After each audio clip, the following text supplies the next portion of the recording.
அது என்னவோ தெரியல, சங்கர் வந்து ரொம்ப பர்ஃபெக்ஷன் பார்க்குறவரு. அஜித் வந்து அந்த அளவுக்கு பர்ஃபெக்ஷனோட படம் பண்ணணும்னு நினைக்காதலை. ரஜினியும் அஜித்தையும் சேர்த்து வச்சு கூட பண்ணுறதுக்கு வாய்ப்பு இருக்கா என்னன்னு தெரியல. பட் அதற்கும் வாய்ப்புகள் நிறைய இருக்குது. அப்படி ஒன்று இருந்ததுன்னா ஜாக்பாட்டாக மாறும். சீமான்கிட்ட படக்குழு கேட்டதாகவும், சீமான் வந்து ஏதோ நான் வெளியூரில் இருக்கேன் வந்து பார்த்துடுறேன்னு அவர் சொன்னதாகவும் ஒரு தகவல் இருக்குது. அரண்மனை 3 இருக்குன்னு வைங்களேன்.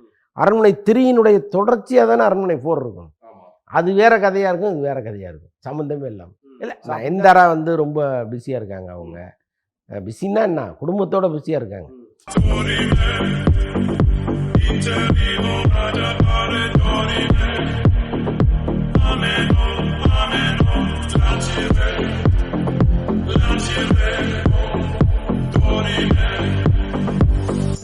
ஹாய் வீப்ளே ட்ரெண்டிங் நேயர்கள் அனைவருக்கும் வணக்கம். நான் ஐசக்.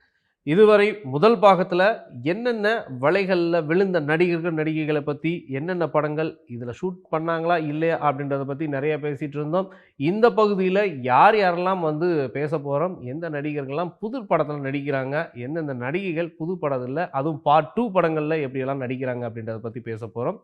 வாங்க. கூலி படத்துடைய ஒரு அப்டேட் வந்து இப்போ ரீசெண்டாக கூட இருக்குது அப்படின்றது, அதை நீங்கள் எப்படி பார்க்குறீங்க? கூலி படத்தை பொறுத்தளவுக்கு இப்போ ரஜினி வந்து ஏதோ ஒரு நல்ல நாள் சொல்லி முதல்ல அந்த ஷூட்டிங்கை ஸ்டார்ட் பண்ணிடுங்கன்னு சொல்லியிருக்காரு போல இருக்கு. ஷூட்டிங் வந்து இப்போ ஸ்டார்ட் ஆகலை, இன்னும் தள்ளி போகும். Okay okay. பட் அந்த ஒரு நாள் ஷூட்டிங் வந்து எடுத்துடுறாங்க. ஓகே, சென்டிமெண்ட்டாக இருக்கட்டும், சென்டிமெண்ட்டுக்காக ஒன்று பண்ணுறாரு. அப்புறம் படத்தில் வந்து பெரிய தலைகள் நிறைய பேர் உள்ளே இறக்க போகிறாங்க. Okay okay okay. Ranveer Singh அது இதுன்னு யார்கிட்டயோ பேசிகிட்டு இருக்காங்க. ஓகே. பாலிவுட்லேருந்து நிறைய பேர்கிட்ட பேசிகிட்டு இருக்காங்க. அப்புறம் பாலகிருஷ்ணன் அந்த படத்துக்குள்ள நடிக்க போகிறாருங்கிற மாதிரி ஒரு தகவல் இருக்குது. பாலகிருஷ்ணன்லாம் வந்து அந்த படத்தினுடைய கலரே வேறையா மாறும். அவரு ரஜினி 2 பேரும் வரும்பொழுது அது வேறு மாதிரி இருக்கும். ஸோ இதெல்லாம் வந்து எந்த அளவுக்கு சாத்தியம் தெரில, பட் பேச்சுவார்த்தைகள் நடத்திட்டு இருக்காங்க. அப்போ இந்த வேட்டையன் படத்துக்கான ஒரு இப்போ சார் வந்து ஆன்மீக பயணம் போயிருக்காரு, அந்த டீமோட சேர்ந்து தான் போயிருக்காரு. ஆமாம். அப்போது ஒருவேளை வந்ததுக்கப்புறம் புதுசாக ஏதாவது அறிவிப்பு ஏதாவது வரதுக்கு நிறையா காத்துட்ருக்கலாம் சார்? இல்லை, இப்போ புது அறிவிப்புங்கிறது இப்போ இருக்காது. ஏன்னா அவர் கூலி படத்தை முடிச்சுட்டு தான் இன்னொரு படம் என்னங்கிறத சொல்லுவார். இப்போ ஆனால் வரிசையாக லைனப்பில் இருக்காங்க. ரஜினி வந்து இன்னொரு 4-5 படங்களுக்கான லைனப்பு வச்சுருக்காரு அவர். அதனால் அடுத்தடுத்து யார் இயக்குனர்களுங்கிறது தெரில. இப்போதைக்கு வேட்டையன் வந்துடும், ரிலீஸ் ஆயிரும். அதுக்கப்புறம் கூலி, இதுக்கப்புறம் தான் அவருடைய இன்னொரு படம் என்னங்கிறத அவர் சொல்லுவார். ஓகே.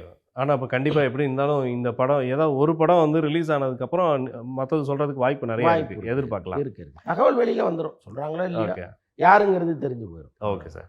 இப்போ அஜித் சாரோடைய பட்டியலில் வந்து வேறு 2-3 புது படங்கள் வந்து இப்போது ரெடியாகிற மாதிரியும், சங்கர் சாருக்கு கதையை வந்து கேட்குற மாதிரி சினிமா வட்டாரங்களில் அந்த பேசிகிட்டு இருக்காங்க. இதை நீங்கள் எப்படி பார்க்குறீங்க? இல்லை, சங்கரும் அஜித்தும் இணைந்து படம் பண்ணதே கிடையாது இது வரைக்கும். அது என்னவோ தெரியல, சங்கர் வந்து ரொம்ப பர்ஃபெக்ஷன் பார்க்குறவர். அஜித் வந்து அந்த அளவுக்கு பர்ஃபெக்ஷனோட படம் பண்ணணும்னு நினைக்காதவர். ஸோ இதனால தான் வந்து அவங்க 2 பேரும் சேர முடியாமலே இருந்துச்சு. இப்போ இன்றைக்கி வந்து காலம் மாறி போச்சு. இவருக்கும் ஒரு சினிமா மேலே ஒரு அக்கறை வந்துருச்சு அஜித்துக்கு. ஸோ இந்த காலகட்டத்தில் நாம் சேர்ந்து பண்ண என்னான்னு சங்கருக்கும் தோணி அவராக ஃபோன் பண்ணி பேசியிருக்கிறதா ஒரு தகவல் இருக்குது. விஜயும் இல்லாத ஒரு காலகட்டத்தில் அல்டிமேட்டான சாய்ஸ் இவர் தானே. தமிழில் யார் டாப்புங்கும்போது அஜித் தானே.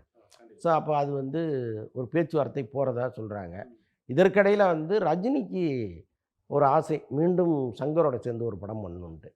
ஸோ அது அவரே வந்து மூவ் பண்ணிகிட்ருக்காரு சில தயாரிப்பாளர்கள்ட்டங்கிற மாதிரி சில தகவல்கள்லாம் இருக்குது.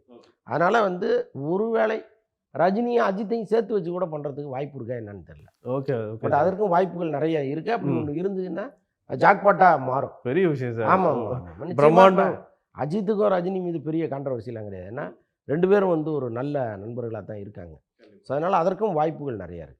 அதான் பிரம்மாண்டன்றது இதான் ஏன் பிரம்மாண்டம்னு காமிச்ச மாதிரி இருக்கும் சார். ஆமாம் சார். அப்புறம் இப்போ அந்த ரீசெண்டாக இப்போ பார்த்தீங்கன்னாக்கும் இப்போ அந்த அஞ்சாமைன்னு ஒரு படம் வந்து சார், அந்த படத்துடைய வைப் வந்து நிறைய இப்போ இளைஞர்கள் மத்தியில் சூப்பராக பேசிகிட்டு இருக்காங்க. ஏன் அப்படின்னா அது ஒரு கல்வி சம்மந்தப்பட்ட ஒரு இது. அதை நீங்கள் எப்படி பார்க்குறீங்க? நிஜமாகவே அந்த படம் வந்து எல்லாராலும் பார்க்கப்பட வேண்டிய ஒரு படம். Okay sir. பட் ரிலீஸ் ஆன பிறகு அதற்கான அந்த அந்த வசூல் இருக்கா, மக்கள் கூட்டம் வருதான்னா இல்லை, அந்த அளவுக்கு இல்லை. படம் வந்து அப்படியே அமைக்கபுல்லாக போயிட்டுருக்கு. பார்த்தவங்க வெளியில் வந்து நல்லா இருக்குங்க, இந்த படத்தை அவசியம் பாருங்கன்னு சொல்லிகிட்டு இருக்காங்க. ஆனால் இந்த கூட்டம் பன்மடங்கு ஏறுனா தான் இந்த மாதிரி படங்கள் தியேட்டருக்கு வர்றதுக்கு ஒரு வழி ஏற்படுத்தி கொடுக்கும். இன்னொன்று வந்து இப்போ நீட் தேர்வு நமக்கு எவ்வளோ பெரிய பிரச்சனையை உருவாக்குது. ஏழை மாணவர்கள் வந்து மருத்துவ கனவுங்கிறது கனவாகவே போயிடுது. அதற்கு எல்லாத்துக்கும் காரணம் வந்து இந்த நீட்டு தான். ஏன்னா இப்போ நீட்டு கோச்சிங்னு நீங்கள் போனீங்கன்னா வருஷத்துக்கு ஒரு 2 லட்ச ரூபாய்க்கு குறையாமல் நீங்கள் அந்த கோச்சிங் போக முடியாது. அப்போ அதை பேர் பண்ணுகிற அளவுக்கு சக்தி வந்து இன்றைக்கி ஏழை மக்கள்கிட்ட இல்லை. அப்போது பள்ளியில் நீங்கள் வாங்குகிற மார்க்குகள் எதுவுமே பிரயோஜனம் கிடையாது.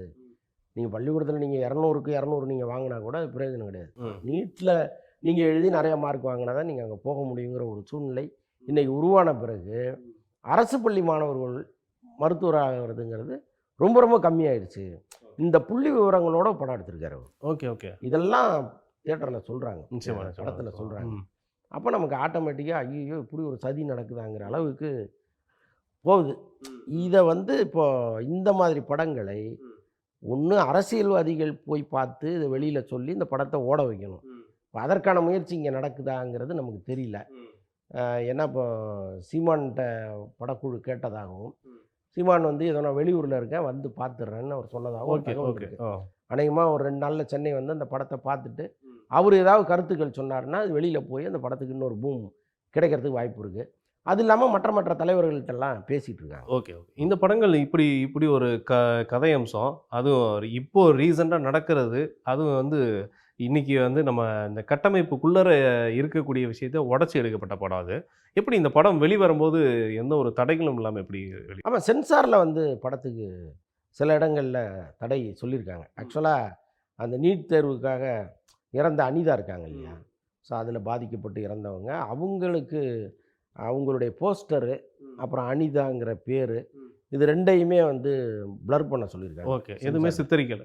இல்லை, அவங்கள நீங்கள் பளிச்சுன்னு காட்டக்கூடாது அந்த ஃபோட்டோவை, அப்புறம் அந்த பேர் வந்து காட்டக்கூடாது அப்படின்னு சொல்லி அப்புறம் வேறு வழி இல்லாமல் அந்த 2யுமே பிளர் பண்ணியிருக்காங்க படத்தில். பட் அவுட் ஆஃப் ஃபோக்கஸில் நீங்கள் பார்க்கும்போது அது அனிதா தான் தெரியும் நமக்கு. பட் அவங்க சென்சாரில் சொல்லியிருக்காங்க. பல இடங்களில் இந்த அனிதாவுக்கு சப்போர்ட் பண்ணி பேசுகிற சில வசனங்கள்லாம் மியூட் பண்ணியிருக்காங்க. இப்போ நம்ம அரண்மனை 4 அண்டு இந்த படங்களுடைய வரிசையில் 4, 5 இந்த மாதிரி டிஜிட்டில் போயிட்டே இருக்குது சார். இப்போ அரண்மனை 4 கூட சூப்பர் டூப்பர் ஹிட் அடிச்சிருக்கு. குழந்தைங்கள்லேருந்து பெரியவங்க வரையும் பார்க்கக்கூடிய ஒரு படமாக இருந்தது. இதை தொடர்ச்சியாக வந்து ராகவா லாரன்ஸ் சாரும் படத்தை வந்து ஒரு 4வது போர்ஷன் எடுத்துகிட்டு போகிறார், 4வது பார்ட் எடுத்துகிட்டு போகிறார். சரி, இந்த 1, 2, 3, 4 1, 2, 3, 4 இந்த மாதிரியான ஒரு காம்போவுக்கு என்ன இப்போ அந்தந்த படங்களுடைய தொடர்ச்சியான்னு பார்த்தீங்கன்னா இருக்காது. இது வேறு கதையாக இருக்கும், இது வேறு ஆர்டிஸ்டாக இருக்கும், இதுக்கு அதுக்கு சம்மந்தம் இருக்காது, தலைப்பு மட்டும்தான் சம்மந்தமாக இருக்கும். அது என்ன காரணம் அப்படின்னா அந்த தலைப்பை பார்த்துட்டு ஒரு கூட்டம் உள்ளே வரும். அடடா அந்த படம் சூப்பராக இருந்துச்சு, அப்போ அதே மாதிரி இந்த படம் இருக்கும்னு ஒரு நம்பிக்கையில் உள்ளே வருவாங்க. அந்த ஒரு காரணத்துக்காக தான் இந்த சீரீஸை அவங்க விடாமல் பிடிச்சிட்டு இருக்கிறது. 1, 2, 3, 4ன்னு அது எத்தனை வரைக்கும் போகணும்னு தெரியல. கலகலப்பு பார்ட் 3 எல்லாம் இப்போ எடுக்க போகிறாங்க. ஸோ அந்த அளவுக்கு சந்தானமே கிடையாது அதில், ஆனால் கலகலப்பு 3 வரப்போகுது. ஸோ அந்தளவுக்கு வந்து அந்த தலைப்பு மேலே ஒரு பற்று மக்களுக்கு இருக்குது. ஆனால் அது பெரிய ஏமாத்து வேலை தான், அப்படி பண்ணக்கூடாது. ஏன்னா இப்போ அந்த அரண்மனை 3 இருக்குன்னு வைங்களேன், அரண்மனை 3யினுடைய தொடர்ச்சியாக தானே அரண்மனை 4 இருக்கும். ஆமாம், அது வேறு கதையாக இருக்கும், இது வேறு கதையாக இருக்கும், சம்மந்தமே இல்லாமல். ஸோ அப்படி தான் எடுத்துகிட்டு இருக்காங்க. பட் இருந்தாலும் இப்போ இந்த அரண்மனை 4 கொடுத்த ஒரு வெற்றி இருக்குல்ல, அது வந்து அரண்மனை 5க்கு அவங்கள தள்ளும். ஆமாம், ஸோ இது வந்து தவிர்க்கவே முடியாது. அதான் அவர் சார் வந்து இப்போ சுந்தர் சி சார் கூட இப்போ இந்த வெற்றியை தொடர்ச்சியாக கலகலப்பு 3க்கான ஒரு அனௌன்ஸ்மெண்ட்டையும் கொடுத்துட்டாரு. அதில் கூட இப்போ இன்னும் காஸ்ட் அண்ட் க்ரூஸ் வந்து இப்போ தான் அனௌன்ஸ்மெண்ட் கொடுத்துட்ருக்காங்க. வாணி போஜன் கூட அதில் நடிக்கிற மாதிரி சொல்லியிருக்காங்க. ஆனால் என்னென்னா இப்போ சுந்தர் சி படத்தை பொறுத்தளவுக்கு மினிமம் கேரண்டி, நீங்கள் நம்பி போகலாம், என்டர்டெயின்மெண்ட்டு உறுதி. இப்போ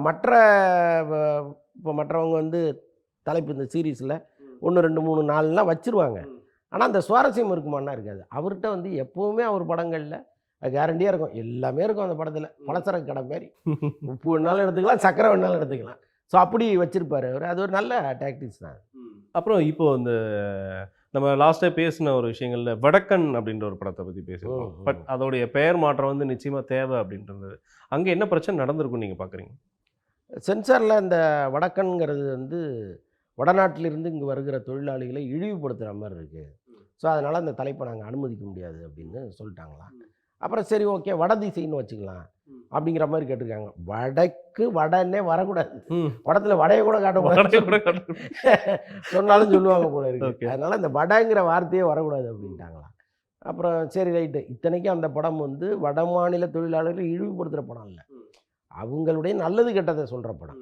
இப்போ அவங்க இங்கே வந்து கஷ்டப்படுறாங்க, இப்போ அவங்க எவ்வளவு சவால்களை சந்திக்கிறாங்க, எவ்வளோ சிரமங்களுக்கு இடையில் ஒரு வேலையை செய்கிறாங்க, அவங்களுக்கு எவ்வளோ குறைவான சம்பளம், இது எல்லாத்தையுமே பேசுகிற படம் தான் அது.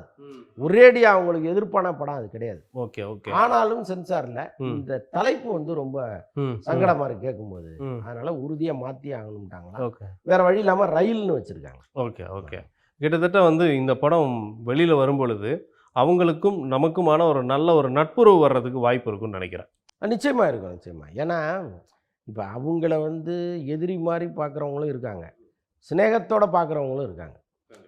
நிச்சயமாக நீங்கள் வந்து பார்த்தீங்கன்னா ஒரு 17-18 வயசு பையன் வந்து அவன் சொந்தத்தை விட்டுட்டு உறவுகளை விட்டுட்டு பல கிலோமீட்டர் தாண்டி வந்து இங்கே ஒர்க் பண்ணுறான். இங்கே கிடைக்கிற தொகையில் அவன் சாப்பாட்டுக்கு வச்சுக்கிட்டு மற்றதை வந்து ஊருக்கு அனுப்புகிறாங்கிறது ரொம்ப ஆச்சரியமாக இருக்குது. ஏன்னா நம்ம ஊரில் பல பேர் குடிச்சிட்டு ரோடு ஓரமாக கிடக்குறான், இல்லைனா சினிமா தேட்டர்லன்னு விசில் அடிச்சுட்டு இருக்கிறான். அவன் வயசு உள்ள பசங்க தான் அங்கேருந்து இங்கே வந்து எவ்வளோ பொறுப்பாக வேலை பார்க்குறான் அப்படிங்கிறத பார்க்கும்பொழுது அவங்க மேலே நமக்கு ஒரு சிம்பத்தி வருது எப்போவுமே. ஆனால் அதே நேரத்தில் இங்கே வந்து வன்முறையில் ஈடுபடுகிறவர்களும் அதில் கொஞ்சம் பேர் இருக்காங்க. இங்கே இந்த செயின் திருட்டு, அப்புறம் வந்து வீடு பூந்து திருடுறது, அப்புறம் இந்த வடமாநில கொள்ளையர்கள்னே சொல்லுவாங்க.